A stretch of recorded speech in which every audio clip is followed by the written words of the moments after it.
Teaching पाथे में एक बार फिर हम सभी का स्वागत करते हैं और आशा करते हैं कि आप सभी ठीक होंगे। मैं हूं आपका दोस्त डॉक्टर यारून। आज आपने एक आर्टिकल पढ़ा होगा हर एक न्यूज़पेपर में, 11th ईयर्स ऑफ प्रधानमंत्री जन धन योजना। जी हाँ, और ये world largest financial inclusion scheme है। लिखने वाले हैं एम नागाराजू। ये क्यों इम्पॉर्टेंट है? क्योंकि ये सेक्रेटरी हैं department of financial service, ministry of finance, government of India. तो आज के दौर में इसके बारे में पता होना ज़रूरी है कि कोई भी स्कीम आती है जिसके ज़्यादा बेनिफिट्स हों, वो पढ़ने चाहिए। ठीक है, देखिए, सबसे पहले हम बात करेंगे कि जो ये फाइनेंशियल इंक्लूजन स्कीमें होती हैं, इसका मतलब क्या होता है। इसका मतलब सिर्फ बैंक अकाउंट खोलना नहीं। यहाँ पे लिखा है the true purpose of financial inclusion lies in its, क्या किस वजह से इंडिविजुअल्स और बिजनेस जो बिजनेसेस कर रहे हैं उनको एम्पावर करना। सबसे पहली बात है एम्पावर करना, किसको? इंडिविजुअल्स को।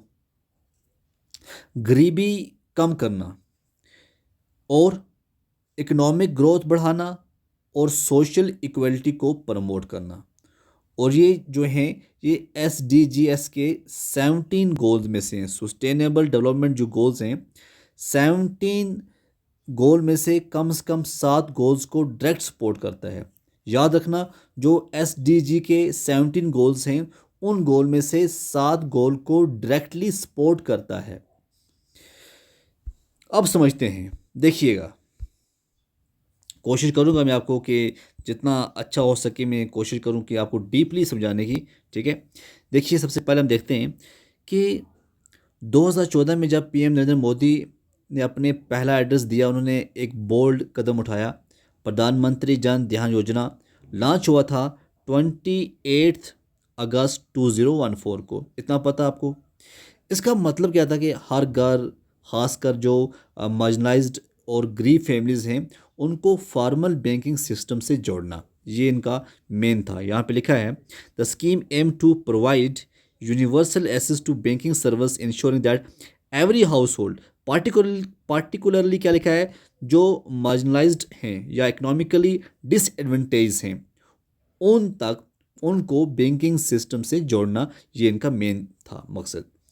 अब हम स्टार्टिंग में क्या हुआ, शुरुआत में क्या हुआ, ओवर द पास्ट 16 ईयर्स, पहले दिन थे उसमें से 1.5 करोड़, कितना छोटी बात नहीं होती है कि 1.5 करोड़ अकाउंट खुले, और एक हफ्ते में 1.8 करोड़ अकाउंट्स हुए। तो ये अगर हम देखें वर्ल्ड रिकॉर्ड बना दुनिया में एक हफ्ते में सबसे ज़्यादा अकाउंट्स खोलने का। तो 11 साल के सफ़र में अगर हम बात करें, 2014 में सिर्फ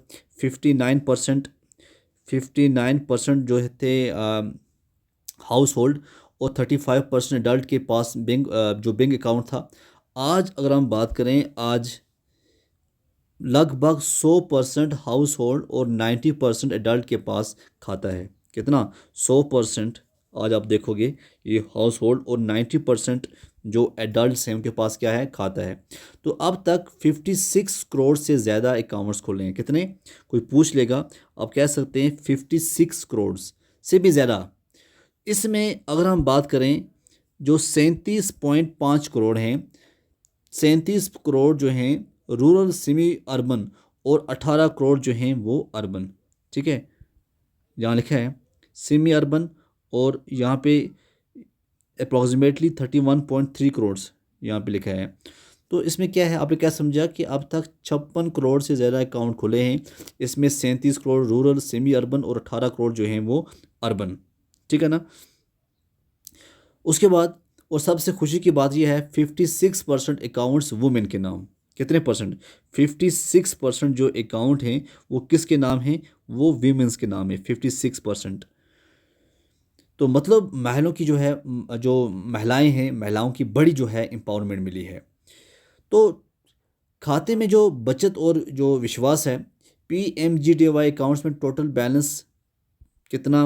2.68 लाख करोड़, जो 2015 के कंपैरिजन में 17 गुना ज़्यादा है। कितना? 17 गुना जो है, 17 फोल्ड इंक्रीज सिंस 2015।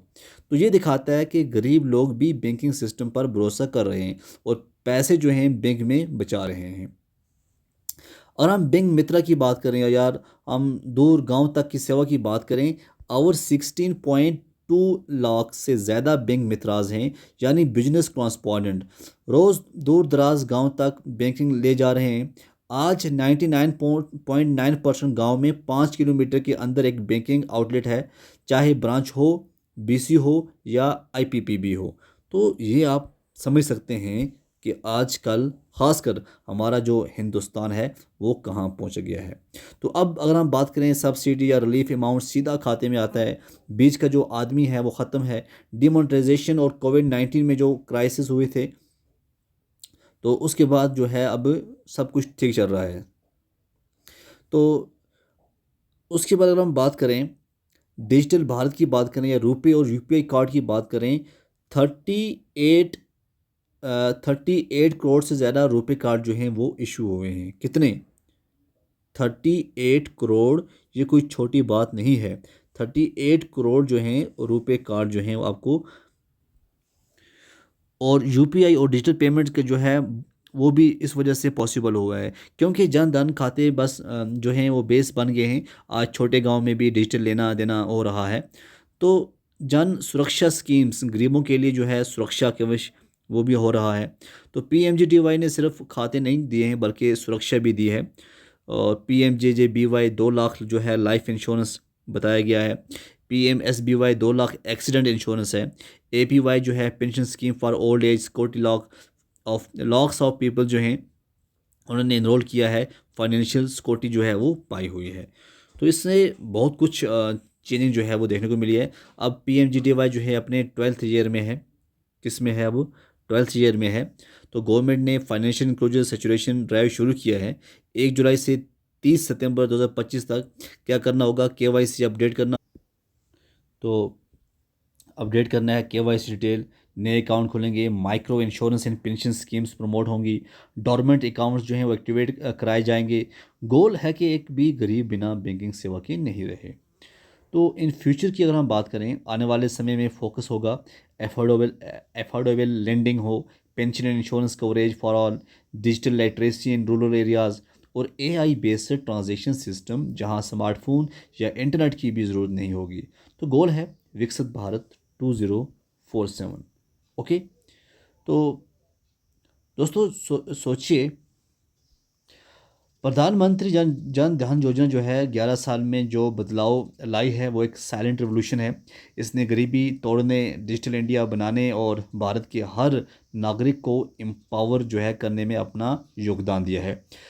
आप आप भी अपना जो है अकाउंट एक्टिवेट रखिए, इंश्योरेंस एंड पेंशन स्कीम्स का फ़ायदा उठाइए। और अगर आपको ये वीडियो पसंद आए तो लाइक शेयर और चैनल को सब्सक्राइब ज़रूर कीजिएगा। Thank you very much.